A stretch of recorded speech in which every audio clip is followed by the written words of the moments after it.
Requirements and na cost for sinubmit mo applying pala U.S. is, Passport 2025.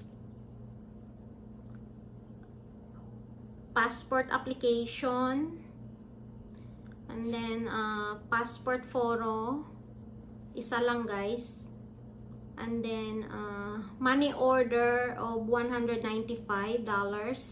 So nakasave ako ng $35 kasi pag in-apply mo siya isa-isa, yung passport book is $165 and then $65 yung passport card. So bali pag in-apply mo siya dalawa, makasave ka ng $35. Nagbayad lang ako ng $195 money order. Yun na. And then yung certificate of naturalization, after mo masaynan, so ibigay mo na sa kanila doon sa loob ng, ilagay mo sa loob ng envelope. So yun na yung mga requirements niya guys.